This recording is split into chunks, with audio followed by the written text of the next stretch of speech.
All right, shalom. We give praise to the Most High, the creator of heaven and earth. Give all honor and glory to the Most High. And we come in the spirit of his son, Yashar'al, our Lord and Savior and our King. Today we're going to touch on the subject of how to keep the Sabbath. It doesn't need much of an introduction, so we're going to get right into it. I'm Brother Yarashalam. This is the Bible Unlocked, How to Keep the Sabbath. Exodus chapter 31 verse 16. Wherefore the children of Israel shall keep the Sabbath to observe the Sabbath throughout their generations for a perpetual covenant. It is a sign between me and the children of Israel forever. So I want to start off with this verse just in case people forgot the thought that we are to keep the Sabbath. It is a sign between the Most High and the children of Israel, which are the so-called Negroes, Hispanics, Native Indians, and various people of color suffering the curses written in Deuteronomy, the 28th chapter. So it is a sign between me and the children of Israel forever. So there's no such thing as Sunday worship in the Bible. So the Sabbath day is what we must keep. So this is the reminder to give people the idea and allow them to know that the Sabbath is something we're supposed to be keeping. Exodus 31 verse 15. 6 days may work be done, but in the seventh is the Sabbath of rest, holy to the Lord. The Most High says 6 days may work be done. I mean, 6 days is what the Most High gave us to do all the work necessary in order to earn an income. 6 days is what the Most High gave us for all the labor and work we want to do for hobby. That's what the Most High gave us. But the seventh day, which is the Sabbath, Friday sundown and Saturday sundown, that's holy unto the Most High. It's his Sabbath day. It's his day of rest. That's what he ordained from the beginning, all the way back in Genesis. So in other words, the Sabbath day is a day that we're not supposed to be working on. There's exceptions that we'll get into a little bit later in the video, but as a general understanding, the Sabbath day is a day that we're not supposed to be working on. Whosoever doeth any work in the Sabbath day, he shall surely be put to death. So the judgment is whoever gets caught doing any type of work, that soul shall be put to death. If you were caught, this is the judgment that was ordained by the Most High when we had our kingdom. The children of Israel had a kingdom set up and we had our own laws that governed ourselves. This was the judgment. Whoever was caught doing work was put to death. Of course, we can't do that today because the world doesn't believe in keeping the Sabbath. The world believes in keeping Sunday. So this is not a punishment today, but in the kingdom to come, which the children of Israel will be rulers over, the 12,000 from each tribe, this will be the penalty for those breaking the Sabbath. Exodus 20 verse 10. But the seventh day is the Sabbath of the Lord thy God. In it thou shalt not do any work, thou, nor thy son, nor thy daughter, thy manservant, nor thy maidservant, nor thy cattle, nor thy stranger that is within thy gate. So the Most High says again, 6 days you have to do all your work, but the seventh day everything shuts down. He says you couldn't put your sons and your daughters to work. You can't have them in today's time, that meaning you wouldn't be able to have them go outside and go mow the lawn. You can't have them do that, or you can't tell them go out and go pick up all this trash out there in the lawn. That's what the Most High is saying. The sons and daughters, they have the day off of rest. It also says the manservants and the maidservants, those that are working for you. So if you own a business, all your employees have the Sabbath day off. That's what the Most High instituted. You can't just pick the Sabbath day off for yourself and say, you know what, I'm going to put everyone else to work. They all have to work though and make money for me. No, the Most High says they get that day off as well. They get that day off as well. And also the cattle. People own cattle. They use cattle and horses and various other types of cattle to go and to go and tote freight places, or to go and carry wood, or to do any other type of labor-intensive work. You had to leave the cattle alone for that day as well. They got a day off. And the strangers back then that were working for us, for the children of Israel, they also had that day off as well. Everyone who lived in the land of Israel had the Sabbath day off. That was what the law that was instituted by the Most High. So that's how we're supposed to practice it. Of course, there's exceptions to it, which we will get into later on. But as a general understanding, that's what you're supposed to do. Everyone has the day off. You don't put anyone to work. For in 6 days the Lord made heaven and earth, the sea and all that in them is, and rested the 7th day. Wherefore the Lord blessed the Sabbath day and hallowed it. Exodus 16 verse 23. And he said unto them, this is that which the Lord hath said. Tomorrow is the rest of the holy Sabbath unto the Lord. Bake that which ye will bake today, and seethe that ye will seethe, and that which remaineth over lay up for you to keep until the morning. So the Most High says, bake what you will bake today. This is the day prior to the Sabbath day, which in today's term would be the Friday before the evening. Bake what you're going to bake today, and seethe, that means to boil. Boil or cook whatever you're going to cook today, because the next day is the Sabbath of rest. So what is this telling you? That you're not supposed to be cooking food on the Sabbath day. The Sabbath day is a day that you're not supposed to be cooking food. Why? Because that's a form of work that the Most High doesn't want. He doesn't want his followers to be doing. So that day, you're supposed to cook up everything you're going to cook up the day prior, and then the next day, which is the Sabbath day, that's when you just eat everything that you've already cooked and baked. Nehemiah 13 verse 15. In those days saw I in Judah some treading the wine presses on the Sabbath, and bringing in sheaves and lading asses, as also wine, grapes, and figs, and all manner of burdens, which they brought into Jerusalem on the Sabbath day. And I testified against them in the day wherein they sold victuals. So this is Nehemiah seeing Gentiles coming to exploit the children of Israel on the Sabbath day, coming and make money off the children of Israel on the Sabbath day. And the Gentiles knew back then that the Sabbath day was a holy day unto the children of Israel, and a holy day to the Most High. Just like they know today, they were coming, trying to set up shop in Jerusalem, and Nehemiah was there, and this is what's going to happen next. There dwelt men of Tyre also therein, which brought fish and all manner of ware, and sold on the Sabbath unto the children of Judah and in Jerusalem. So the people from Tyre, and there was other Gentiles amongst them, came with fish, all type of other goods of food, and were selling to the children of Israel. They were selling to the children of Israel on that day. The same way that they set up shop on the Sabbath day, the stores, 24-hour stores in the neighborhoods of the children of Israel, they were doing the same thing back then. Nothing has changed. They came and set up shop on the Sabbath day, came from far countries all the way to Jerusalem to come set up to make money off the children of Israel, which they knew they weren't supposed to be doing. Then I contended with the nobles of Judah and said unto them, what evil thing is this that ye do, and profane the Sabbath day? Did not your fathers thus? And did not our God bring all this evil upon us and upon this city? Yet ye bring more wrath upon Israel by profaning the Sabbath. Nehemiah is talking to the nobles or the leaders of Judah.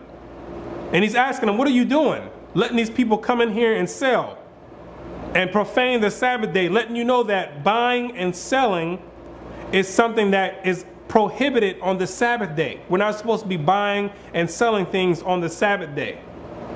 So this is Nehemiah contending with all of the leaders and asking them, what are you doing? You're profaning the Sabbath. Don't you know what just happened?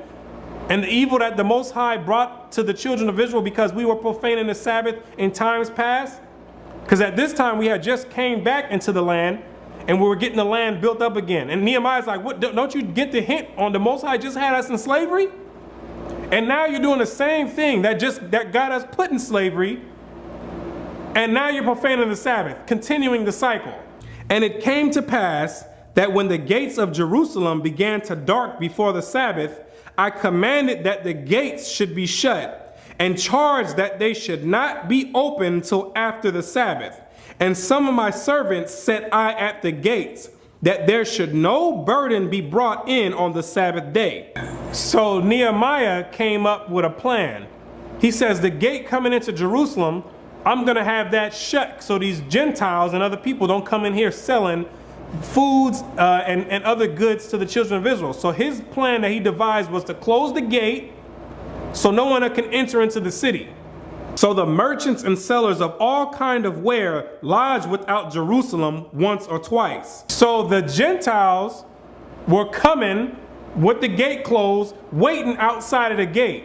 They did this 1 or 2 times, waiting outside the gate. Obviously, we were spending a lot of money for them to sit outside and waste time and money trying to find a way to get into the city. They looking over the gate, trying to find little holes to get in, trying to get the children of Israel to spend money, because we did the same thing back then.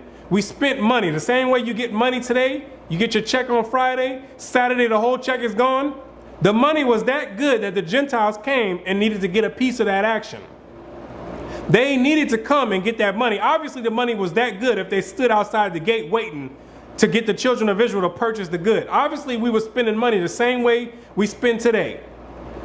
Can't keep a dollar for 10 seconds. The dollar's gone. And you ask any of the people who own the 7-Elevens or own any mom and pop restaurant in a neighborhood that's filled with the children of Israel, they all tell you that the so-called black people, we all spend money like crazy. They know that we spend money. We spend money with everyone else and we don't keep it amongst ourselves, but we'll spend money quick. So the Gentiles, they knew the same thing back then. That money was good. So it was worth waiting outside the gate. Then I testified against them and said unto them, why lodge ye about the wall? If ye do so again, I will lay hands on you. Nehemiah said, what are you sitting here waiting outside the gate for? You're not about to come in here and find a hole to get in here and have the children of Israel buy your food. What are you doing? He says, if you do this one more time, I'm going to lay hands on you. Letting you know, a sidebar, letting you know that the prophets wasn't some marshmallow guys, some soft guys like they want to try to depict today in the movies. Like he was walking around, Lord thy God, help us. That's not what the prophets was. The prophets was regular dudes going on back then. They were regular guys, regular grown men. There wasn't some soft guys. Nehemiah says, if you do this one more time, I'm going to lay hands on you. Meaning somebody, you come in here, one of us going to have to go. We're going to have to get busy. We're going to have to get busy. Somebody going to have to go, man. Somebody going to have to leave with black eyes, bruised ribs. Something going to happen if you come in here again. And another side note, we talk the same way as we talked back then, we talk today. We say the same thing about laying hands on people. Like somebody about to get into a fight, we say, if this man touch me one more time, I'm going to lay hands on him. We talk the same exact way. The same slang is in the Bible. But back on track, Nehemiah says that he's going to lay hands on these people if they keep coming around the gate, trying to sell to the children of Israel and have us profane the Sabbath day. Because Nehemiah understood the curses written in Deuteronomy 28, that we would go right back into slavery if we keep profaning the Sabbath day, which eventually what we did, which is why we ended up in America, all the islands, Europe, and all around the world, from profaning the Sabbath and worshiping other gods. From that time forth came they no more on the Sabbath. Obviously, they knew Nehemiah was something serious, because after he told them he would lay hands on them, they didn't come back around trying to sell their goods. They knew that if they came back over there again, they knew they was going to have to get down. And they had to weigh their options. Is it worth it? I know this guy Nehemiah is something serious.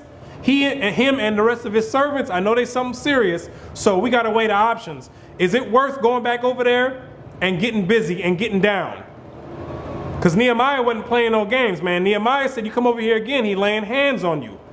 They was going to have food flying up, tables flying everywhere, and Nehemiah wasn't playing. Apples flying all in the air. That's what Nehemiah was serious. And they knew that. So they didn't come anymore around the city once he told them that. Isaiah 58 verse 13. If thou turn away thy foot from the Sabbath, from doing thy pleasure on my holy day, and call the Sabbath a delight, the holy of the Lord honorable, and shalt honor him, not doing thine own ways, nor finding thine own pleasure, nor speaking thine own words. So the Most High says that we're not supposed to be doing our own pleasures and finding our own ways on the Sabbath day. So whatever it is that is your pleasure, you have 6 days to do that. The Most High wants his attention, your attention to be on him on the Sabbath day. It's supposed to be a day of learning and a day of worshiping the Most High, and a day of just resting your mind. So all of your pleasures that you like to do, watching your NFL sports or your NBA basketball, any type of pleasure that you do throughout the week, he says to put that aside for that day. So this is subjective. So you have to decide what your pleasures are. I can't tell you all your pleasures. I can't tell you that. I can only talk for myself on what the pleasures are for myself. That's something subjective. So you're gonna have to find out what your pleasures are, and then you're gonna have to say, I'm gonna put that to the side for the Sabbath day for the Most High, and I'm gonna rest. Then thou shalt delight thyself in the Lord, and I will cause thee to ride upon the high places of the earth, and feed thee with the heritage of Jacob thy father. For the mouth of the Lord have spoken it. The Most High says, if you do this, then he's going to feed us with the heritage of Jacob. All the blessings that the Most High promised in Deuteronomy, the 28th chapter, all the blessings that he promised will come to pass if we keep the Sabbath day. If we keep the Sabbath day, that's the beginning. That's the first thing that that people that come back to the truth need to understand and need to practice, is the Sabbath day. The Most High says that's when he'll begin to pour out the blessings. Matthew 12 verse 1. At that time Jesus went on the Sabbath day through the corn, and his disciples were an hungered, and began to pluck the ears of corn and to eat. So this is Christ, Yahushua, who you call Jesus Christ. He was going through with his disciples on the Sabbath day. Remember, in the law, this is where we get into the exceptions. It says that there shall no work be done on the Sabbath day. So according to the law, Christ right now is doing work. But I told you that there was exceptions, which is what the Messiah is about to show us. He's about to give us the understanding on keeping the Sabbath day. So he's going through with the disciples, and they're plucking the ears of the corn because they're hungry right now. So keep that in mind. But when the Pharisees saw it, they said unto him, Behold, thy disciples do that which is not lawful to do upon the Sabbath day. And the Pharisees was like, look, that's what the Pharisees were doing. They was quick to point it out. The Pharisees were the ones that were the what you would call the authoritative source over the law during this time. So they were dictating what was lawful and what was unlawful, as we're going to keep reading and get the understanding on. So they were like, look, your disciples are doing something that's unlawful to do on the Sabbath day. They're doing work. They're picking corn. And that's unlawful. Why are they doing that? That's what the Pharisees want to know, because they were just wanted to accuse the Messiah anyway. They wanted to accuse him. So they found the smallest thing that they can find to point out. But watch how the Messiah dealt with it. But he said unto them, Have ye not read what David did when he was an hungered, and they that were with him? How he entered into the house of God, and did eat the shewbread, which was not lawful for him to eat, neither for them which were with him, but only for the priest? So Christ is saying, don't you remember that David went into the priest and ate the showbread, which was not lawful for him to eat, because the law says that the showbread is only for the priest to eat. David is not a priest. The priests come from the tribe of Levi. David was from the tribe of Judah. It was unlawful for him to eat it, but David was starving at that time, and the priest knew that, okay, I don't have any other common bread, but I do have the showbread, and the priest gave David the showbread. And it was not unlawful for him to do that because of the circumstance that David was in. There was no other food around. So Common sense tells you if there's no other food around, even though the law says it's only for the priests, common sense and loving thy neighbor as thyself trumps that, so you give him the showbread. That's what you have. That's what Christ is breaking down. Sometimes human life and loving thy neighbor as thyself, sometimes that's going to trump what the written law says. That's what he's explaining to him right now. Or have ye not read in the law how that on the Sabbath days the priests in the temple profane the Sabbath and are blameless? Now he's bringing them back to the law again. He says, have you not read that the priest on the Sabbath day profane the Sabbath? Because the priest, remember it says, you shall not do any work on the Sabbath day. The priest's job is to work on the Sabbath day. They had to go in and do burnt offerings, sacrifices, sin offerings. Their job was to operate on the Sabbath day. So he's like, what do you not understand? Don't you understand that they profane the Sabbath and they're blameless? Because remember I told you that there are exceptions. Sometimes you have to work on the Sabbath day depending on the circumstance. That's what Christ is breaking down. Depending on the circumstance, sometimes you have to do things that would be classified as work. The priests did this and were blameless. The law says no work. It didn't say, it says 7 days shall thou work. It didn't say except the priest. The law says, it was talking to the children of Israel across the board. So Christ is giving them the understanding right now, which they should already have because they're supposed to be masters in the law, but Christ is breaking it down. But I say unto you that in this place is one greater than the temple. But if ye had known what this meaneth, I will have mercy and not sacrifice, ye would not have condemned the guiltless. Because the Most High is going to have mercy in certain situations. He's going to have mercy depending on the circumstance. Like if they're starving, like Christ was giving the example, and they're picking corn so they can eat. Or like David, when he was hungry and it was unlawful for him to take the showbread, he was able to get, the priest gave him the showbread. The Most High is going to have mercy in those situations. The Most High is going to have mercy. He's a merciful God. He's not some robot up in the sky. For the Son of Man is Lord even of the Sabbath day. And when he was departed thence, he went into their synagogue, and behold, there was a man which had his hand withered. And they asked him, saying, is it lawful to heal on the Sabbath days? That they might accuse him. So Christ went into the synagogue and saw a man with his hand withered. He had a handicapped hand. And the Pharisees asked the Messiah, is it lawful for you to heal somebody on the Sabbath day? Because they were trying to trip him up and find a way to condemn him. Is it lawful to heal somebody on the Sabbath day? Because remember, the law says you shall not do any work. That's what the law says, any work. So somebody without any understanding is going to try to hold you to that, which is what the Pharisees was doing. They was trying to hold him to not doing any work on the Sabbath day, even though the Pharisees did work on the Sabbath day, but they were trying to hold him so they can condemn him. Now watch how he dealt with it. And he said unto them, what man shall there be among you that shall have one sheep, and if it fall into a pit on the Sabbath day, will he not lay hold on it and lift it out? And so he turns it and flips the script on them and says, well, which one of you is going to see your sheep fall into the ditch, and just because it's the Sabbath day, you're going to sit there and let him be tortured by not being able to get out the ditch? Remember back then, the sheep and cattle, that's people's money maker.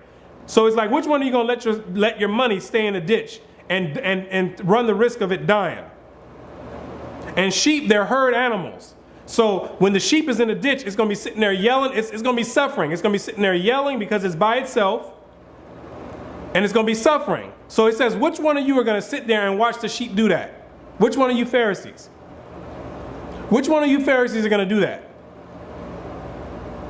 Not one of the Pharisees is going to do that, because they know that that's their moneymaker. They're going to go grab about 3-4 other people and go and lift that sheep out of the ditch. They knew that they were going to do that, and they're sitting here asking him about healing some man on the Sabbath day, knowing that they would go and do some type of work on the Sabbath day if the occasion fit the script. If it was need be in a certain occasion, they were going to go ahead and do work on the Sabbath day.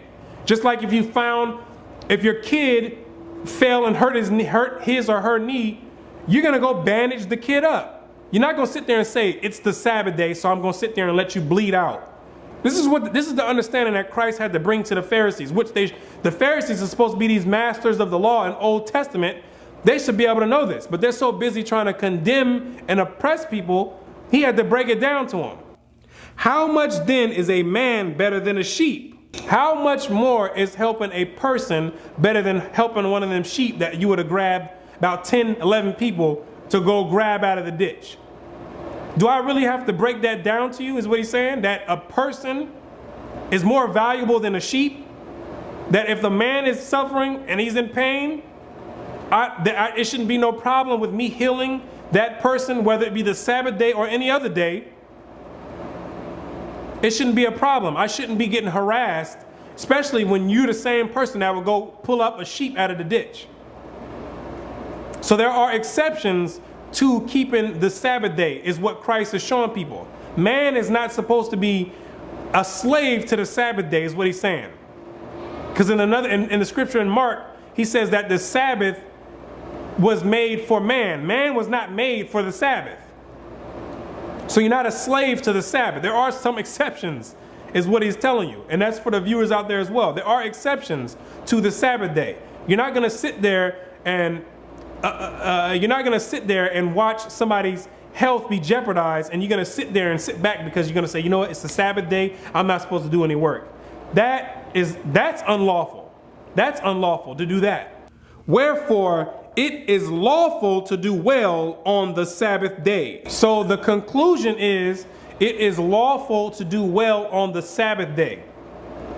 It's lawful to do well on the Sabbath day. There's many examples that, one can give that someone could do well on the Sabbath day. It would technically be work, but it is still lawful to do well on the Sabbath day. Like, for example, if you see a woman with three young children, get a flat tire on the side of the road, and she doesn't know how to, and it's the Sabbath day, and she don't know how to change the flat tire, and she got 3 kids, it's the heat of the summer in Florida or in Nevada, it's lawful for you to go and help that woman. If you know how to change a tire, it's lawful for you to go and help change that tire. There's nothing wrong with doing that. Same thing, if you're a doctor and you see somebody, get a severe cut in their arm or anything, and you so happen to be a surgeon and you know how to fix that, it is lawful for you to do that on the Sabbath day. It's lawful to do that on the Sabbath day. You have to use wisdom. That's the principal thing. You have to use wisdom, and you have to be sincere. Like, there's some people that, you have jobs and you have to work on the Sabbath day because, during this captivity, America and all the rest of the societies don't believe in the Sabbath day. So it's a lot of circumstances where people come into the knowledge and they work on the Sabbath day. So you have to use wisdom. The Most High is going to have mercy, but you have to be sincere, number one, and you have to be active. So if you're one of them people who work on the Sabbath day, you have to be active, proactive, and trying to talk to your boss, tell them your views, or that you want to keep the Sabbath days. And eventually, if they can work you into the schedule, then you may be able to, it may take a little time, but you may be able to get the Sabbath day off. Or if not, then you got to use wisdom again. You have to, you done tried for a few months or whatnot, and they just won't give you the Sabbath day. Now you have to be proactive again. You have to say, okay, you know what, I'm going to have to start looking for another job. But that don't mean quit your job, though. Especially if you're someone who's, middle class and lower class, and you got a family to feed, it wouldn't be wise for someone to just up and just quit their job. You got to use wisdom in certain situations, and the Most High is going to have mercy. So you wouldn't just quit your job, but you would be active, trying to, get your job now to, cater to that Sabbath day need. And if that don't work out, then you start actively looking for another job that's going to allow you to keep the Sabbath day. Because you want to be proactive. You don't want to get caught and get comfortable and not keeping the Sabbath day. You don't want to get caught in that sin, and then, then judgment gets put on you. You don't want that to happen. So you just have to be active with prayer and fasting and be sincere, and the Most High will eventually open that gateway up for you. There's a lot of brothers in the truth that have to work on the Sabbath day. But they pray, and and whatever they can get, whenever they can get that Sabbath day off, they get it and they worship on the Sabbath day.